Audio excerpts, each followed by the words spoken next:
Bonjour et bienvenue dans cette vidéo dans laquelle nous allons découvrir les 7 étapes pour devenir freelance. Comment devenir freelance? C'est une question très fréquemment posée par les gens qui veulent offrir leurs services sur internet. En effet, devenir freelance signifie avoir beaucoup de liberté de planifier vos journées de travail. Mais cela demande aussi beaucoup de discipline et de planification. Se lancer en freelance veut dire que vous devez prendre des bonnes décisions pour réussir votre freelancing. Comment devenir freelance? Voici 7 étapes à retenir. Mais juste avant, assurez-vous de vous abonner à la chaîne et n'oubliez pas de télécharger votre livre offert pour créer un business sur internet qui rapporte en cliquant sur le lien dans la description situé sous la vidéo. Numéro 1. Établissez un plan d'affaires, un business plan. Cela doit être la première chose à faire quand on veut se mettre en freelance. Même si vous avez toutes les informations nécessaires dans votre tête, les mettre sur un support, papier ou sur ordinateur, vous sera bénéfique et vous permettra d'avancer plus facilement. Non seulement cela va vous forcer à penser aux défis potentiels et de trouver des solutions avant même leur apparition, mais aussi cela vous facilitera les choses, surtout si vous avez besoin d'aide de la part de vos partenaires potentiels ou investisseurs. Numéro 2. Utilisez des logiciels gratuits. Devenir freelance peut être un défi sur le plan financier. Choisir de bons logiciels gratuits pour exécuter les tâches dont vous avez besoin vous permettra de diminuer vos frais de démarrage.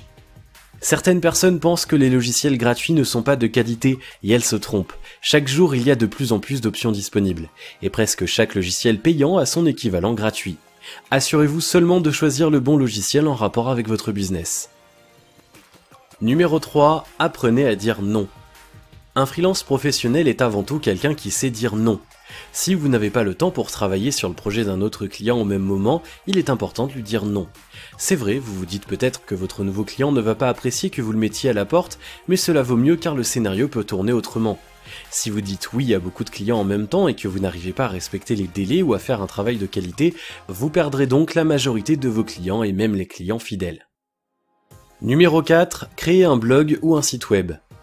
Nous sommes dans l'ère d'internet, par conséquent avoir un site ou un blog pour promouvoir son activité est impératif si vous voulez avoir du succès. Le fait d'avoir un blog ou un site est très avantageux. Non seulement ça vous rend plus professionnel, mais aussi ça vous permet d'avoir de nouveaux clients. De plus, c'est facile et rapide.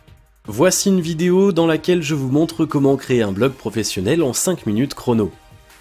Beaucoup de personnes vont sur internet pour trouver des prestataires pour leurs projets, mais s'ils n'arrivent pas à vous trouver en ligne, alors ils ne pourront jamais vous confier leurs travaux.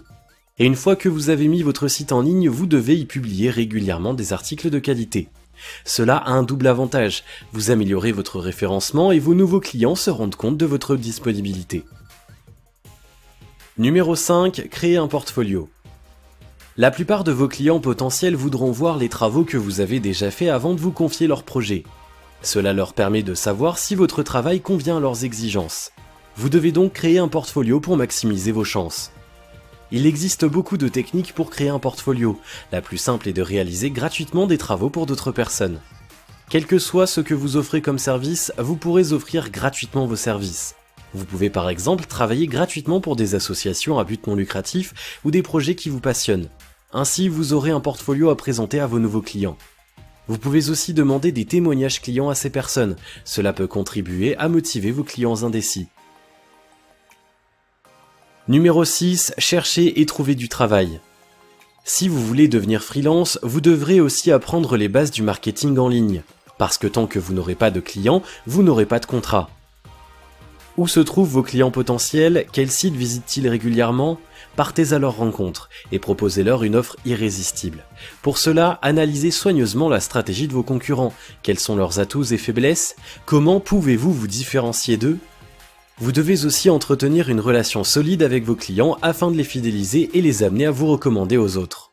Pour cela, respectez les délais, tenez les promesses que vous faites, offrez-leur des bonus, demandez-leur des suggestions, remarques et observations, etc. Numéro 7. Gérez efficacement vos finances. Même si vous n'êtes pas bon dans les finances, vous devrez apprendre à gérer efficacement vos finances. Déterminez les dates auxquelles vous allez payer vos factures et envoyer des factures à vos clients. N'oubliez pas aussi de faire des budgets mensuels. Non seulement cela va vous permettre de connaître facilement l'état de vos finances et de vos affaires, mais aussi vous pourrez régler sans difficulté les petites erreurs de gestion financière. Ces conseils pour savoir comment devenir freelance doivent vous permettre de démarrer vos affaires avec la tête haute. Bien sûr, ils ne sont pas exhaustifs, se mettre en freelance, c'est aussi apprendre continuellement afin d'être toujours efficace. Vous devrez donc apprendre sans cesse pour optimiser vos connaissances. Si vous avez d'autres conseils, astuces ou remarques, n'hésitez pas à les laisser en commentaire, ce sera bénéfique pour tout le monde. Si vous avez aimé cette vidéo, merci de liker, partager, commenter et surtout de vous abonner à la chaîne. Et vous êtes également libre de recevoir le nouveau livre Comment créer un business sur internet qui rapporte en cliquant sur le lien situé dans la description en dessous de la vidéo.